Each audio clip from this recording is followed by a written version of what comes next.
What's up, guys, and welcome to the Rebalance podcast, where we dive into topics that matter most when it comes to overcoming struggles, injuries, and finding balance in your life. Everybody's idea of balance is that bit different, so my goal is to give you different perspectives, practical tips, as well as expert insights into what it means to live a balanced life. My name is Robbie Cassidy. I'm a physiotherapist and a health coach, and I've been helping people reignite their love for challenge, overcome their fear, and find more balance in their life through the process of self-development. So, let's get into it. What's up, guys, and welcome back to the podcast. On this episode of the podcast, we are going to look at rotator cuff injuries, and we're going to look at managing chronic rotator cuff injuries. And reason being is I want to go into a bit of detail on the difference between acute versus chronic and then how that would change. And I'm going to speak more about chronic ones in this case because, as you'll find out, a lot of the rotator cuff repairs and rotator cuff injuries that you'll see, especially on MRI, may be asymptomatic, and there's actually an underlying cause of what's causing that pain to kick up more so than it usually does. So to jump right into it, what we're going to talk about is we're going to look at the anatomy, we're going to talk about how they happen, we're going to speak a small bit about the MRIs, some of the symptoms you'll feel, what a lot of the research is saying in terms of some of the yellow flags you have to look out for, and then we're going to dive into the management of it. And I'm going to try to keep it all in under, let's say, 30 minutes, 25 to 30 minutes, so we'll see how that goes. So to jump straight into it, looking at the anatomy of the rotator cuff. So your rotator cuff is basically made up of, you have your supraspinatus, you have your infraspinatus, you also have your subscapularis, and then you have your teres minor. Now, I'm not going to go into a lot of detail on the origin, insertion, and all that around it because in a basic sense, let's just look at the rotator cuff as something that provides stability to your shoulder joint. So the way we need to think about it is that it stops the humeral head in a lot of cases displacing and moving out of the joint. So they are basically a group of muscles that provide, as I said, stability and holding the joint in place, but at the same time they help with some movements such as internal, external rotation, abduction, and elevation of the shoulder. Now, when we look at the acute versus chronic rotator cuff issues, an acute injury generally is when you have a mechanism of injury. And what that means is that if you fall on like an outstretched hand, where you're going, for example, you're going up for a ball in the air, you go to catch it, you get hit in the air, you fall down, and your arm is outstretched, and a load of impact goes through the shoulder. Now, that's obviously your impact version of it, and that can cause a lot of other injuries as well. But in this case, let's look at it as it damages the rotator cuff. Now, that's a traumatic injury.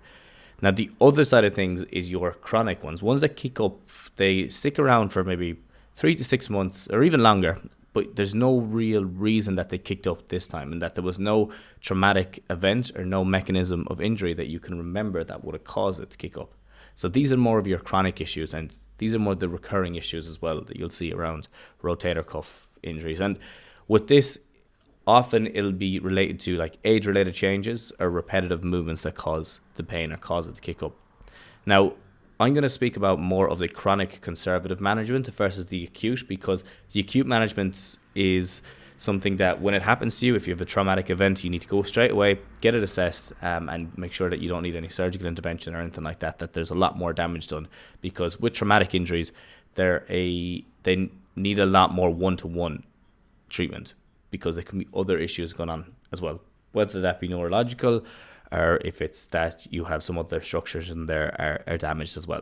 Now, when you look at MRIs, okay, I want to touch on this really quickly because often I'll have somebody come to me and they'll talk about their shoulder pain, and then they'll talk about how it's the rotator cuff, and an MRI showed that it was a thickness there, a full thickness there in the rotator cuff, and that's the reason that they're having pain. It's really interesting. There was a study put out by the British Medical Journal, and they looked at the difference between MRI results in people who are asymptomatic and people who are symptomatic. And they found that, and I'll just quote straight from the paper, it's further studies have shown that the clinical presentation of rotator cuff tears varies and may or may not be associated with symptoms.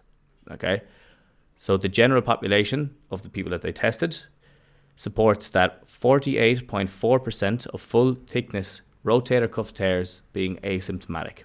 So what that means is that there was a significant portion, nearly 50% of people who were tested, who were over the age of 35, who were tested and had a shoulder injury, were actually asymptomatic. in that they did an MRI on their shoulder. They could see a full thickness there, but there was no, the person didn't have any pain. So what does that mean? It means that the people who get pain, again, as you'll always hear me talk about, it's the idea of pain sensitization. The idea that there's a lot more involved with you feeling pain than what actually oftentimes comes up. So just because you're getting pain doesn't mean you have an injury. And it's really, really important to recognize this, because if you were the type of person who got that, you got an MRI and your doctor said, okay, you had an MRI, you have a full thickness tear. How often will people then go and get surgical management? They go in and they get a surgery to repair something. They're going to be out of work for the next 12 weeks while they wait for that to rebuild and repair, when really they could have just skipped the surgery, started the rehab, and got the same results in the end, or same outcome in the end. So that's the thing that I really go against a lot of these surgeries, is because they do the surgeries, and yet at the same time, if you did the same treatment, the thing about it, when you go into surgery, a lot of the times with these conditions, you have to do the rehab after. You know, that's really the thing, is you don't have much of a choice and you have to do the rehab after. While if you just had to do the rehab anyway, a lot of the time you're going to get the same result. So this is the thing, if we can get that into our head, that oftentimes conservative treatment is going to give you the exact same outcome. It's just when you get the surgical treatment that you are more likely to follow through on the rehab because you got the surgery in the first place. So there's always that side to it. But as I said, we are looking at, and what that paper found is that we're looking at pain sensitization is a higher predictor of pain. Now, some of the symptoms of what you can present with when you have a rotator cuff injury or rotator cuff issue, and I'm actually going to move from, I don't even want to use, when I'm talking about these chronic rotator cuff issues, I don't really want to use rotator cuff as much as just a shoulder, a painful shoulder, because just focusing on the rotator cuff and not looking at everything else basically disregards the idea that there could be a pain sensitization issue as opposed to a rotator cuff issue here. Now, some of the symptoms you're going to get are, so you can, if you had a mechanism of injury, let's say with the acute, where you fell on it, you're obviously going to have severe pain after. But if you don't have that, it can be a slow, insidious build-up of pain where you don't really understand where it's coming out of, and the shoulder is just starting to ache and ache more and more, and then you use it less, and that obviously increases it then after it. Now, other things would be you get pain with overhead activities where you're reaching up or where you're carrying. So let's say you're reaching up and you're carrying something overhead, or even if you're actually just carrying something like a bag of shopping, you can get pain with that as well. And the other thing is that you have this like positive painful arc where you lift your arm up and there's an arc in that range of motion that you're feeling pain consistently. That's another one that's very, very common with these rotator cuff issues, as well as weakness and shoulder stiffness. Now, people can have other symptoms with that or on top of that, but in a general sense, when we're looking at this painful shoulder, these are the main things that are going to crop up. Now, looking at the research, when somebody has one of this kind of insidious onset of rotator cuff pain or shoulder pain, they often say you need to look at these other aspects as well. And this comes down to increasing the pain sensitization. And what they are is you need to look at, is there any comorbidities such as, let's say, depression, or they have pain syndromes such as fibromyalgia. Now, these are other things that will put people at a higher risk of having shoulder pain. Now, the other thing is that they have passive coping strategies. This is a really interesting one. And what that basically means is that passive anything is doing the least amount. I don't know how to even describe. If active is when you're moving, passive is when you're resting, I guess, in a lot of ways. Now, in this case, passive coping strategies would be just straight away when you get pain in the shoulder, going for something like a massage straight away, or just taking NSAIDs or non-steroidal anti-inflammatories. Or it could be that you just take pain medication and that you don't really do anything about it and that you're just looking for it to fix on its own. They're passive coping strategies in a lot of ways. That's a huge one. The other thing is fear avoidance, where you start to become very fearful of the issue itself. So you start to avoid any movement of it because you don't want to make it worse. It's kind of the thinking. When in a lot of cases, it actually does make it worse because of the fact that you're not moving it at all. Outside of that, and ones that are more, I guess, difficult to get to the bottom of in a lot of cases, is this idea of workers' compensation strategy, where they're waiting to be compensated for an injury that happened at work. And as a result, their pain actually sticks around a lot longer. And the thing is, generally, it's not actually that they are it's not like some people say, oh, they're pretending. In most cases, people aren't really pretending to have pain because they're feeling the pain on a day-to-day, and it's limiting and restricting the activities that they can do. So With the workers' compensation strategy, it becomes a bit more awkward because of the fact that they're waiting for this to play out, and they kind of have to have pain while it's playing out. So the body reacts that way as well. It's a really interesting one. Outside of that, you're looking at lack of family or community support. Somebody feels that they're by themselves, they've no one to help them, is another huge one. And that can actually cause your pain to increase because you're more, this perception of stress, this idea of actually being in a stressful environment, having no one to help you, contributes to the level of pain that you're going to feel on a day-to-day. And this goes to show is really there's so much more of the psychological involved with these injuries than what people really understand. And the thing is with this as well, you have to be careful, because I remember I often when I'm talking to someone, I'm trying to explain this, and then they'll say, so you're saying it's all in my head? No, I'm not saying it's all in your head. I never am. You can feel the pain, no question. You can feel it on a day-to-day, and you can feel it with certain movements. And I'm not denying that the pain is there, but there's elements that you don't realize that are actually contributing to the pain as much. And if you get an understanding of those and you can start to nip those in the bud, then the pain isn't as high anymore. So it's not that I'm trying to fight against you and say, oh yeah, you're saying the pain is all in my head. Not by any means, no. But there's things that you are doing that could be contributing to it. And that's where I always come back to your language, I always come back to your beliefs and your attitudes. And I always talk about those with every client, because they don't, if people got a better understanding of how it contributed to the pain that they felt and their sensitization to pain, they would have such more control over the issues and the injuries that they have. And I always talk about it, and I'm still fighting an uphill battle, even with other physios, that they still don't acknowledge the importance that it has, and they still put a lot more emphasis and priority on the stuff that they feel is like physically doing it. Like some of the tests that, I'm not going to go on a rant here, some of the tests that physios do, where they check your range of motion, then they stop and they go and they do a treatment and they check it again, is absolute shite. Because there's a great video out, and I'm actually thinking of doing one myself again, of a guy who basically shows why these tests are just completely ineffective in a lot of cases to testing things. And he basically puts someone down, he lifts their shoulder up overhead, let's say they get to their nose line, not as high up, or maybe in line with their chin, they don't get that high. Then he puts them back down on the bed, he gets them to stand up off the bed, he gives them a hug, then he gets them to sit back down on the bed, and he tests it again, and now their shoulder can go up by their ear. So what was his intervention there? And this is the thing, a lot of physios get stuck on their interventions. Oh, these are the ones that work.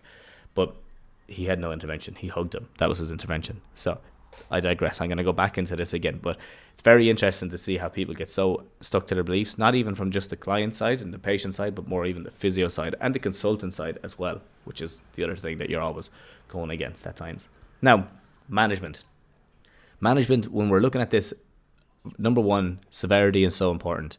Severity, what they believe they can do and what they believe that they can't do, is huge. Because if someone says, I can't do this, I can't do this, I can't do this, you kind of have to, in my perspective, you have to go after those first in a lot of ways, because what they're doing is they're setting up these barriers to what they feel they can or can't do. But if they had to do it, in a lot of cases, they would be able to do it.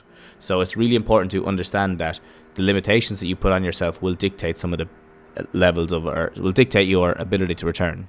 And if we don't understand that, a lot of the time you're going to have a slower return to activity.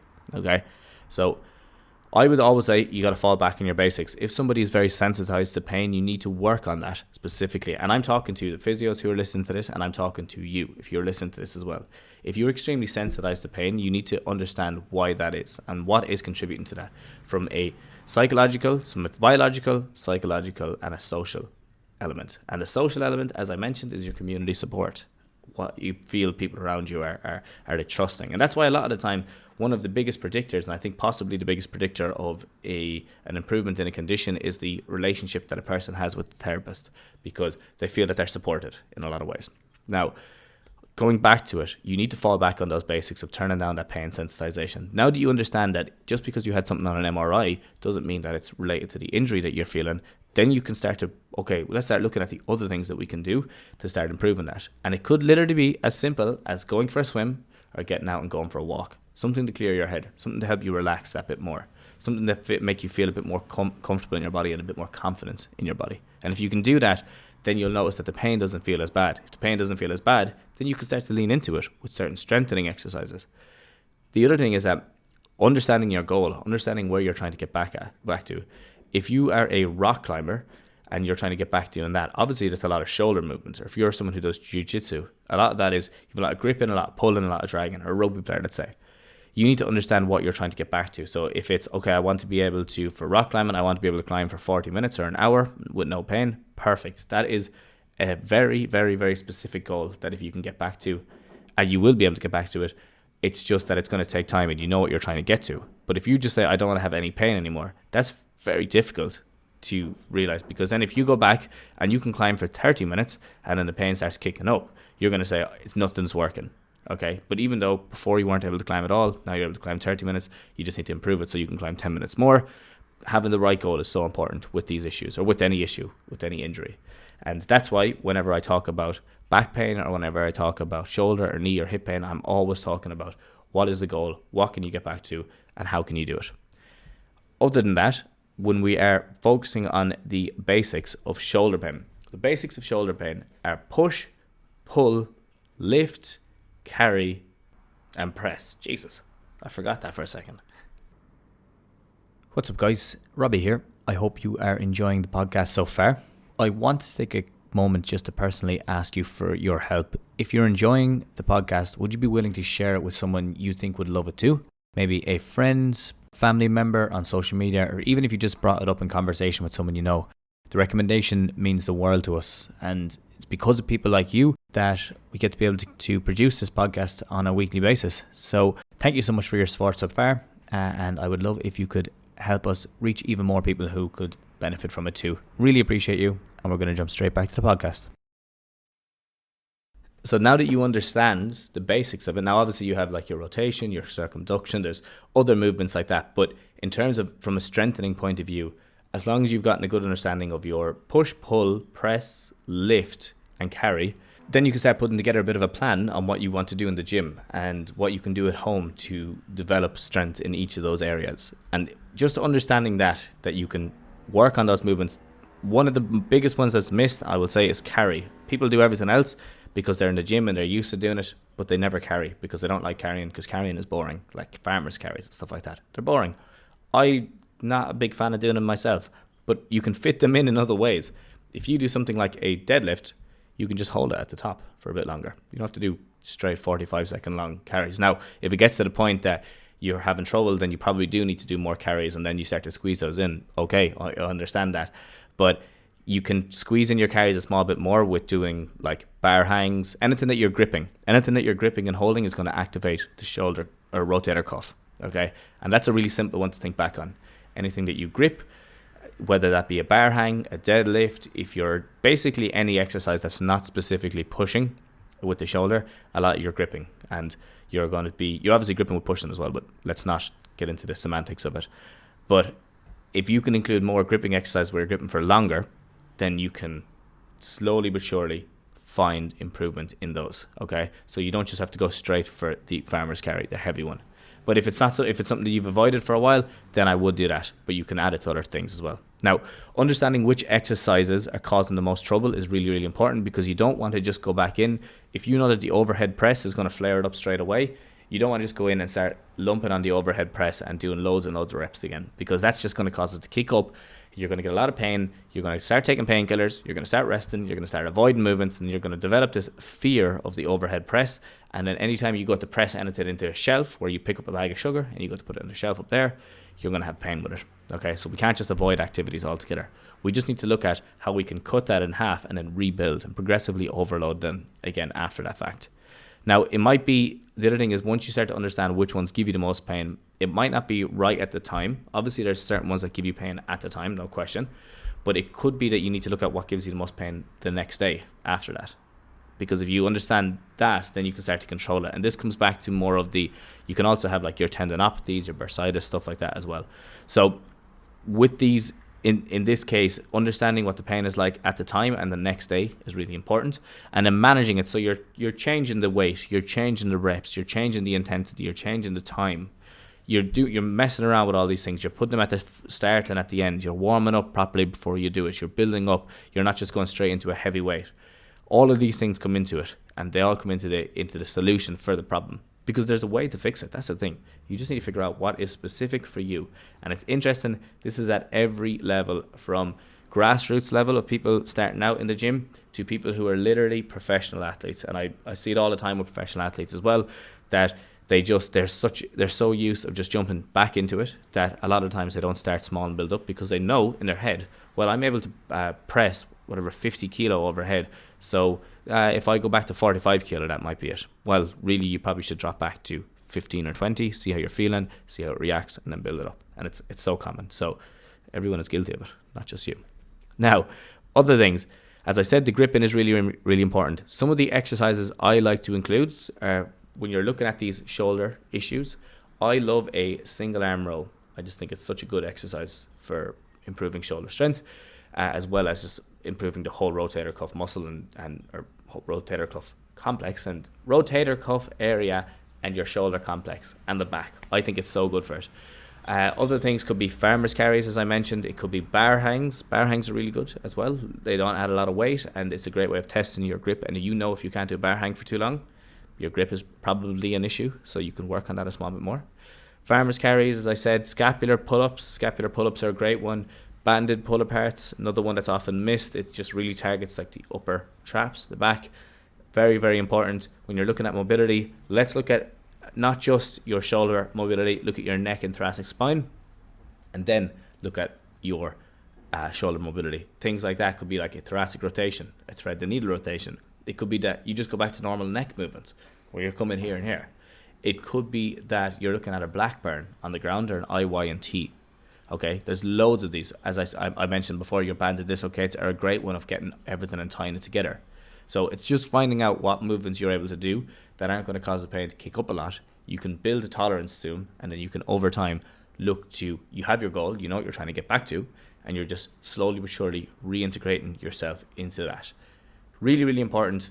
Just understand, I won't go on too much more about it. There's a lot you can do for these rotator cuff issues.